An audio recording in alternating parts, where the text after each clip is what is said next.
All right, welcome you guys. Welcome Team Play Hard to our Monday night weekly call. Thank you so much for being on. Again, I'm taking into consideration possibly doing this call at a different time or day of the week. So please let me know if you have feedback there. These calls can be interactive. I like when they are. So at any point, if you want to unmute your phone. And ask a question or interject or offer some wisdom or insight that I'm not thinking of or something, please feel free. So thanks for being on. And I wanted to start off the call by doing a little bit of recognition and first and foremost thanking Team J Squared, which is Embers and Fuji, for doing the 7-day boots on the ground training. Does anyone want to unmute and give them a shout out or talk about how that was helpful? Thank you, ladies. That was absolutely awesome. So I learned a lot, and I sold my first challenge back last night. So yeah, it was worth it. Thank you for that. Excellent. Is it something you guys would like to see? Kind of repeated for your own coaches, your own new coaches in the future in regular intervals? Okay.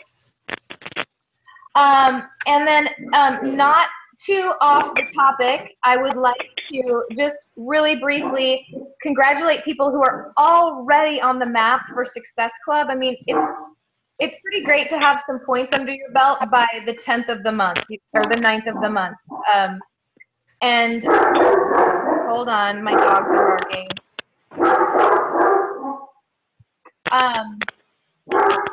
This is gonna happen every time I lead a team call because I have kids coming home. Let me mute. Why don't I turn it over to someone else?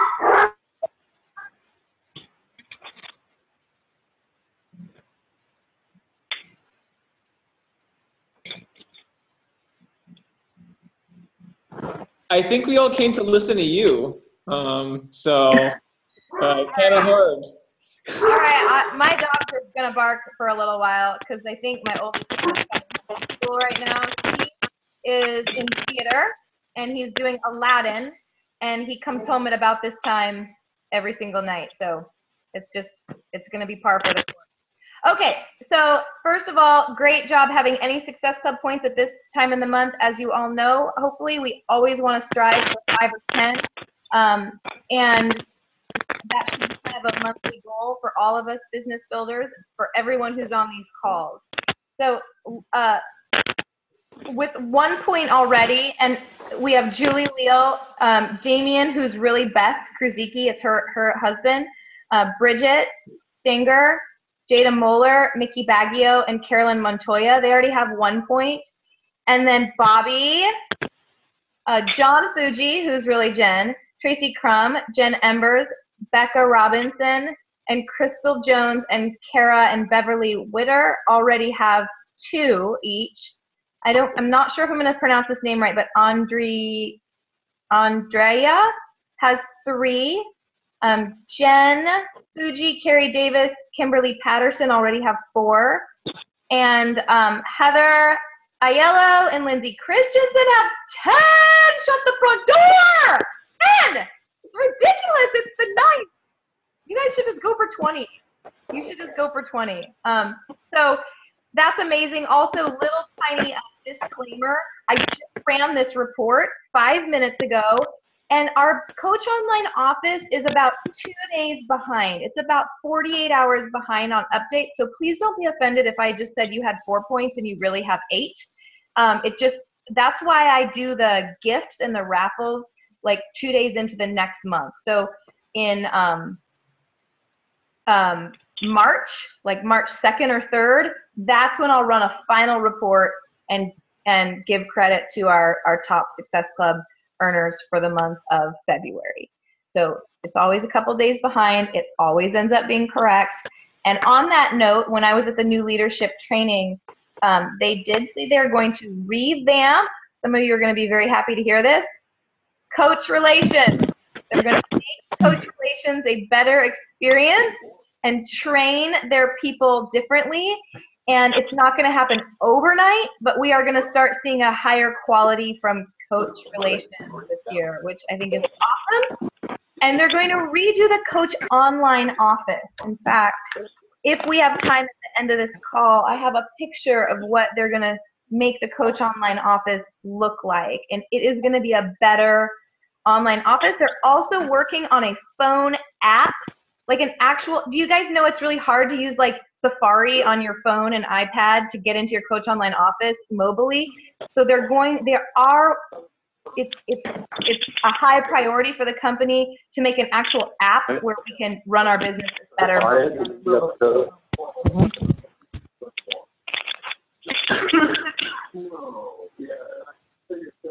Okay, so is that background from Brian? Hold on, let me mute you guys. Okay, just unmute yourself if you want to interject. All right, so congratulations on Success Club. I also wanted to just shout out Heather and also, hi Christy. I wanted to shout out Heather and Bobby for pairing up as Success Club partners. You guys should all have a Success Club partner, someone that isn't just like your cheerleader, but someone who will actually sharpen you and ask you the tough questions. For me, that's typically Brian and Fuji. They're not afraid to be like, what are you doing? Where are you at? What? You're not on track with your goals. Get on it. Like, what are you going to do about the fact that you're not at Success Club? You know, they're not just here to make me feel good. They're here to make me better. And you guys, hi Carolyn. You guys all need, you need to have people in this business that know your goals, that know where you're going, and that are gonna push you, not just encourage you, but push you to get there. Okay, so last week we talked about how we don't need permission to lead. I hope you guys watched the replay of that call. I thought it was really a good one. I'm not building myself up there. It was stuff I had learned from the New Leadership Conference 2 weekends ago. And that I thought there was a lot of good content in there. And I hope that you listened to it or were on live. You don't need permission to lead. And you can be different from your upline. You can be different. You should be different and find your own vibe. We talked about how you should stay rooted to your family that nurtures you and gives and feeds your business and breathes life into your business. So whether that's my team Play Hard or your upline's team Page or your Holly Hireman's team Fit Finances, whatever group, I think you should have 1 or 2 groups that are in your direct upline that are really feeding you, giving you good content, and you need to be rooted and you need to contribute there by commenting and liking and checking in every day, but you don't have to be part of every single group out there. So you're rooted, but then you want to grow your own branches and be your own leader and do things your own way. And so we talked about that last week. And I also, on that note, reminded new coaches not to be intimidated by some of the things I talked about last week and some of the things I'm going to talk about this week in kind of a little bit higher level calls these 2 weeks in a row. But that, you know, yes, I'm talking about branching out and growing your own dynasty and your own tribe and leading your own organization. And I know that can be scary and daunting for a new coach, but just know that it doesn't happen overnight. It's not like a baby who's never walked before decides to get up and run around the block. When I became a new coach, I was daunted by everything new, every little step, and running a challenge group and signing a new coach and you name it, doing a Super Saturday, talking about Shakeology, running a fit club, opening a Zoom account, you name it, I was petrified to do it. And so if you're new, and don't be intimidated by the content of this call, and just know that every single step of the way in your Beachbody journey as your own kind of CEO, every step of the way, there's fear and there's support.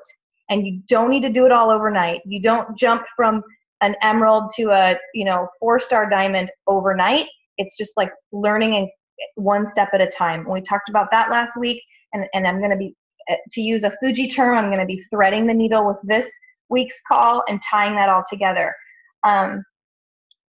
So remember, we talked about how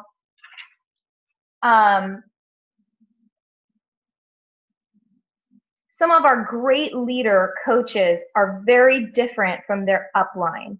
And let me touch a little bit more on that in a moment. Michael Neiman, who is, oh gosh, I forget his title. He's the CEO of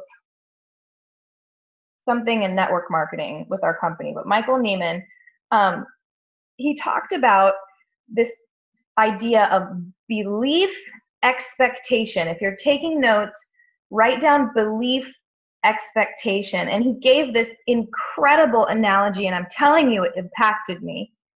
And he talked about how he'd read this study, a legitimate study, field study, how some rats, were going to be going through these series of tests and through like these mazes. And there were two groups of rats, and one of them was referred to as they were handed off to these handlers to be cared for in preparation for running this maze. And group A of the rats, they told the handlers that these are dumb rats. These are the dumb rats in this group, and these are the smart rats in group B. Dumb rats group A, smart rats group B. And then they were handled, and then they were put into this maze. And were they really dumb and smart rats? No. And they were put through this maze, and the group that was the quote-unquote smart rats performed better on the maze. But they weren't smarter rats. They were just rats. So why would they have done better? Why would they have coincidentally seemed to have done better in this maze? It was because of the belief expectation of the handlers thought these rats were smarter. And so they cared for them differently. They weren't smarter, but they performed better. So then he gave another similar example, the same exact idea with kids. There were randomly selected group of kids, and a teacher was told, these kids are the smart kids that are coming into this class, and tested really high on these, aptitude tests. And these kids are dumb, and they're poor students. It wasn't true. They were totally randomized. They were not a group of smart kids and dumb kids. They were not at all. They were randomly selected into two groups. Well, the kids that the teacher was told were the smart kids performed better in school and did better. Why? Because the teacher had this belief expectation that those were the smart kids, so she treated them differently, or he treated them differently.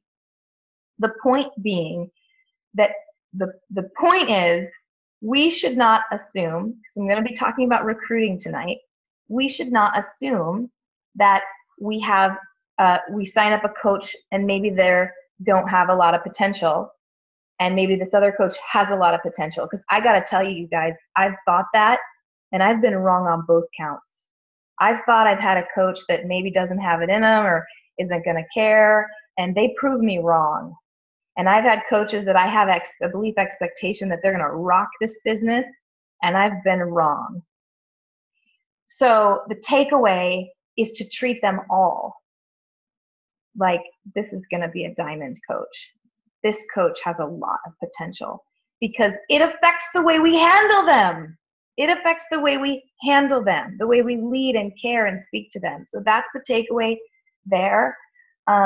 I don't know if that affects you guys, but it sure did. It sure did me. So don't assume, like, I remember when I first became a coach, if I signed up a discount coach, and discount coaches are fabulous, but I just never put them on my team page. I didn't add them. I didn't give them a new coach letter. I didn't talk to them because I didn't want to bother them. But then I'm having a belief expectation that there's no potential for that coach to decide they maybe one day want to start selling the product. And so I put even a discount coach on Team Play Hard. Okay. So, how to identify your ideal coach? Melanie Mitro talked about this topic at the New Leader Conference, and basically you're looking for you. You're looking for people that are like you. And Melanie Mitro's thing is being a stay-home mom and being able to be fit and healthy and being able to make money. Her thing, here go my dogs, is being a mom. Mom this, mom that, mom this, mom that, carpool, laundry, mom, mom, mom, mom. Be able to be home. Like that is her. And so that is then her best market. So we need to figure out, what are we in this business? 5 minutes. Daughter's going to youth group. What are we? And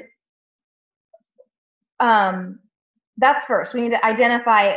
Then that is our ideal coach. Your ideal coach is someone like you. And we're not always going to have that and find that, but that's our target.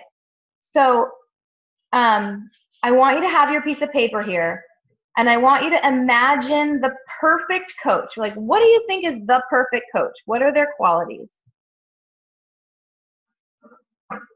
And then how would you describe that person? So go ahead and like take your pen and paper, and I want you to jot down what's a description of a perfect coach, of a coach with qualities that you would like, you know, whether it be, I don't want to give you too many ideas, but I'll give you a couple minutes to write that down, and then if you can even maybe at some point unmute and share after I finish this quick section, and I'll wrap it up soon. Some of the qualities you might be writing down are qualities that you find in yourself.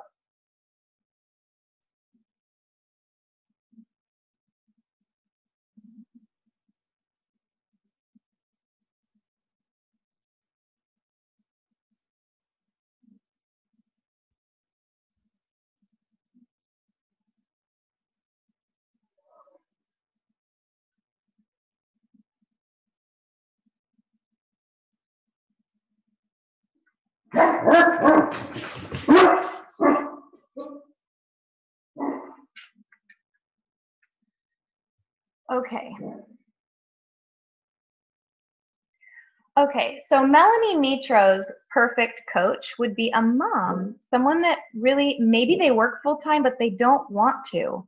Maybe they want to earn a little money, or they need to. They want to be fit, but they don't want to work 9 to 5 and then also then go to a gym and put their kids in daycare and then what? Come home, you know, eat, shower, go to bed. And that's her. And so that's who she's marketing. Trina Gray, who is also speaking at this conference, is a business owner. She owns gyms. She's a personal trainer. She doesn't want to she doesn't want to quit her full-time job. She wants to be the gym owner that she is and do Beachbody and be successful with it with less hours per week, like as a secondary kind of side thing. And Trina Gray's perfect coach is going to be gym owners, personal trainers. That's the totally different market. People like her, entrepreneurs. Melanie gave the example, and she said that she like one day tried to run like a Brazil butt lift bikini challenge, and because she runs 2 challenge groups every month, and she said it was completely unsuccessful, like nobody was interested. Why? Because her market is moms. They want to do like P90X. They want to like do laundry and be home. They don't want to like they don't want to like be bikini models. They want to be like moms at home. They want to like do, you know, that was not her market. And so when she put it out there, a bikini challenge, like her audience, it failed. Whereas other coaches on her team have done the very same thing and been very successful. Very successful with the bikini Brazil butt lift challenge. It just wasn't, she was pitching to the wrong market. And so one of the, we had a panel, they were on a panel and we were able to ask questions, and one of the coaches, one of the diamond coaches at the retreat said, well, I have these coaches on my team and they're just, she was also a personal trainer, this gal who asked the question, and she's like, I'm a personal trainer and they all think that they're not like me, and they all think they're not like me, and so they can't have my same success, and what should I do and how do I motivate them, and I'm not really connecting. And Trina Gray took the question and said, you got the wrong coaches. You're find people like you, find people more like you, just like, you get the point. So, or I think you do. Are there any questions about that? So when you are speaking on social media, you should be speaking as if the person you just described, your perfect coach, as if they're the one reading it. So your post should be directed specifically at who you target as an ideal coach.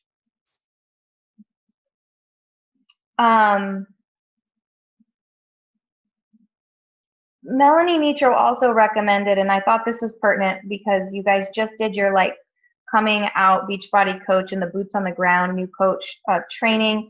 You guys came out with your I'm a Beachbody coach on social media.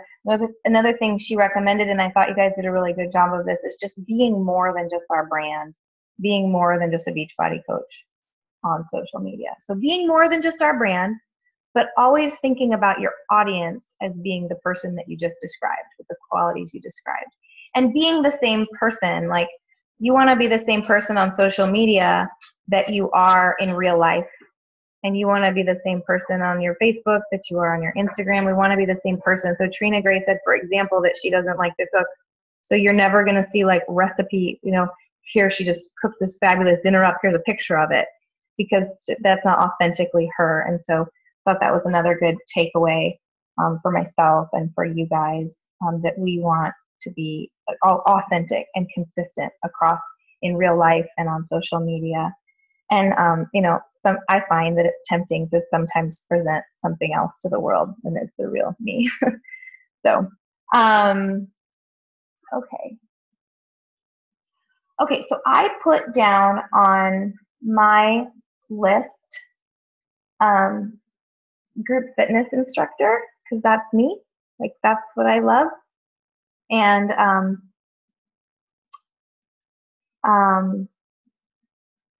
busy mom, and group fitness participant.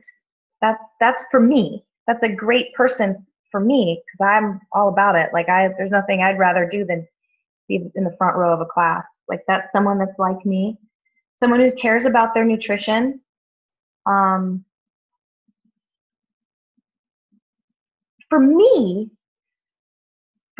my list, it's someone who maybe would do a home workout supplementally, but really is more about working out in the gym. That's me.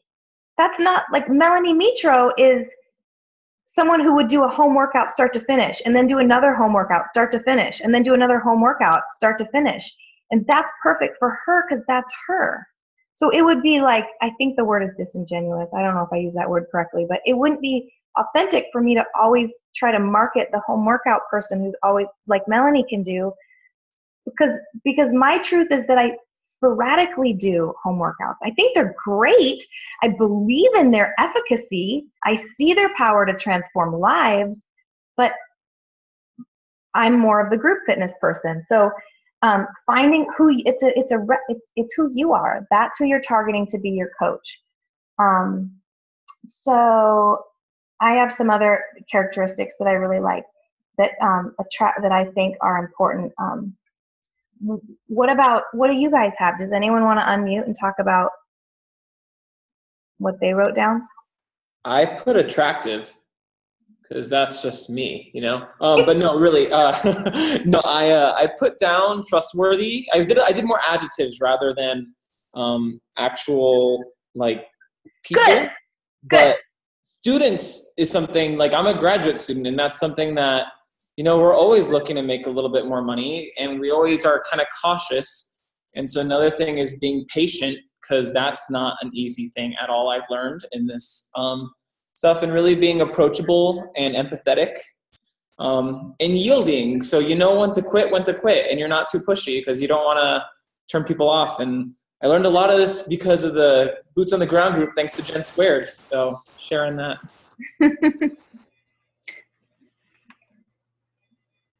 So I put self-motivated.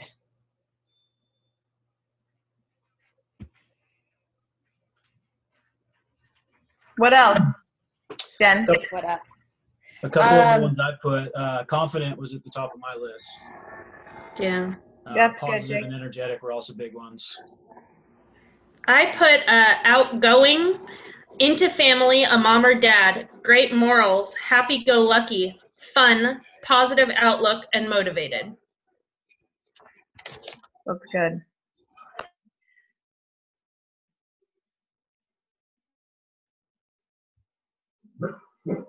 Anyone else?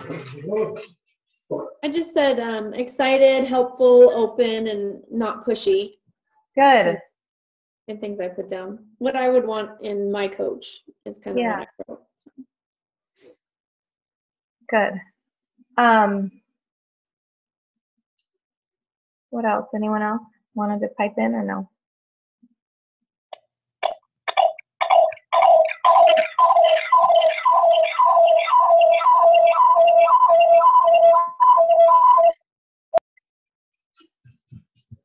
What was that? Oh, okay. On a quick sidebar, one of the things Melanie Mitro does and lectured on was really intimidating to me. And it was about basically how she runs her entire business model off of a blog post every month. And it's something that Jen Embers and I think Christy Meek would both be fascinated by, and I think might mesh well with their skill set. So we can talk offline about Jen. We kind of have been, but we can talk offline a little bit more about that. Or if any of you guys are writers or bloggers or something, let me know, because there was a wealth of information about how one blog post at the beginning of every month can become the business model for that month. But I don't want to take everyone's time on that, because that's definitely not my skill set, and it might not be many of yours. Okay, so I'm going to move on to this last point, and then we'll close.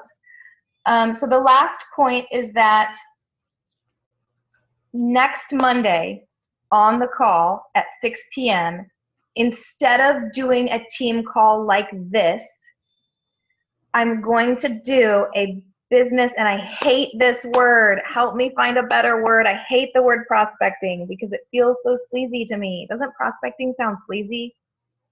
Like we're, I don't know, prospecting. But it's a business opportunity presentation via Zoom. So I'm wanting to do that every second, and I know next week will be the third Monday in the month, but every second Monday in the month, in lieu of team call, I would like to do a business presentation where you can invite 1 or 2 people to come on. They can call if they want. It gives them anonymity, so they don't have to be seen. If they want to call in, they can just call in. If they want to set up I think they do have to set up the free Zoom account, so that might be a pain in the ass, but they can call in or Zoom in. And I'm going to download the slides in the back office on the business opportunity, but personalize them and basically just share about the opportunity. If any of you want to share, please let me know. I get so tired of my own voice. Believe me, I can't even stand my own voice right now. So if any of you want to pipe in on that business opportunity, but I'll plan on leading the first one and present the opportunity, make it in 30 minutes, talk about what we do, how much it costs. Basically, it's like the 5-day sneak peek, but in one live Zoom call. And so the date for that is the 16th. Jen Fuji wants to, at some point, go just remind you guys and let the new coaches and the new coaches know about the dates that she has set up for the YBY. So have your eyes and ears peeled for that announcement. But next week, so I'm going to send out a message on my Team Play Hard page. I already put a note on my Google Calendar to remind myself, to remind you guys that about Saturday and Sunday is when I would start heavily inviting for the Monday Zoom call. Like if you start tomorrow totally inviting, I feel like they're going to forget by Monday. But if like Saturday and Sunday you reach out to 5 or 6 people and say, hey, my upline Star Diamond coach is going to lead like this 30-minute presentation and just talk about what it is that we do.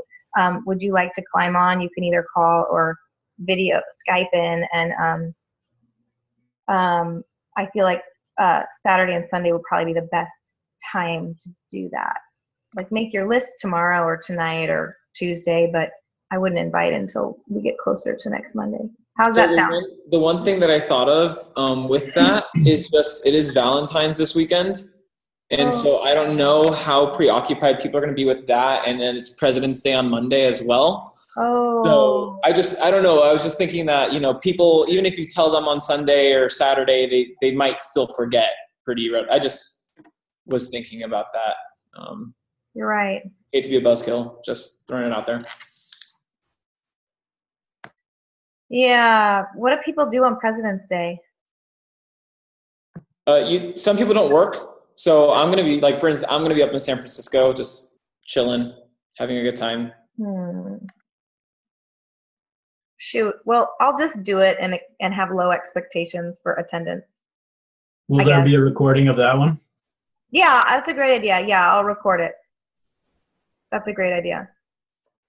And then I'd also like to start like highlighting, again, I'm tired of the sound of my own voice. I'd like to start like highlighting, and this was talked about at the New Leader Conference too, because most Diamond and above coaches are doing some type of call like this and making it interactive with their team. I would like to like do little spots, even if it's 5 or 10 minutes, where someone besides myself and Jen Fuji is talking. Like Embers did her call. I loved that. I mean, just what would the topics be that you're looking for us to talk about? Because I mean, I'm a talker. You know that. That's probably why you Bobby, I totally want you to lead one of our team calls. But I'm new. Like, what can I contribute about? Like, do you want me to talk to you about kelp sex? Because I could do that. But beyond that, like, you know, I struggle. So. I don't know. I'll think about that. But yeah, you're definitely going to go on the books this year. You got to. Emily, you should do one.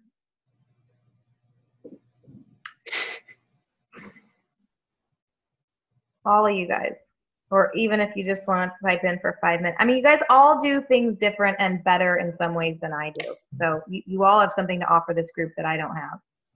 Ellen, maybe what you could do is for next week, like just think up, well, I mean, next week we're going to do something different, but just kind of either on the Facebook group or something, kind of post about topics that people can contribute, that you would like to see people maybe talk about that they're maybe good at, and just so them, because what I'm seeing is, you know, you're just like mentioning like, Emily, you should do one, and this person should do one. Okay. Let me be a little more specific. Like I was boxing with Jake while I was gone this weekend, and he was just talking about how like his a little bit of experience that he has that's totally different than mine in sales, like selling. And I was, what is that? Oh, it's Brian. Was that you, Brian? So anyway, like it was just really brief, but like he just told me a couple things over Vox, Jake did, that like I don't do, that were like eye-opening, and I'm like, oh, that would be great. Like that would probably take you like 4 minutes to mention that on a team call, but will you? Because I don't do sales like that. Yeah, I'd love to. So I'm like, hey, can I throw you on for a couple minutes and have people write down a couple notes, something like that. Yep, let's do it. Okay. Or like if Embers gets her blog off the ground, that could be something that she does. I mean, it's pretty specific, so it won't appeal to all of us. If we don't want to blog, we might not want to do that, but those who do. Well, and I think another neat one would be overcoming objections as well. Maybe examples of which there was an objection that you were able to utilize certain skills or certain techniques to overcome it. That's a really great idea. Something else I learned at the conference that other leaders are doing is like having a highlight a new coach day, where like the coach who was talking about it, like every Friday, she has someone, it could be like anyone on the team, anyone. I mean, there's anyone, and it could be anyone, any one of us that we don't know. Like, there's lots of coaches on my team that I don't know very much about. Like, sometimes people don't even add them to my group, to the page. They're like my, great grandbaby coaches, and maybe they want to, it would be cool to just highlight them. Like, they do a 2-minute video introducing themselves, not for a sneak peek group, like, oh, this is why I became a coach, but this is who I am. I'm on your team, I'm this, I'm that, whatever. And then we get to know each other better. Just like a 2-minute video every Friday, meet this coach. I thought that was kind of cool. Yeah. You guys like it. Okay. All right. Well, I don't want to take any more of your time. Any other thoughts, questions, or comments?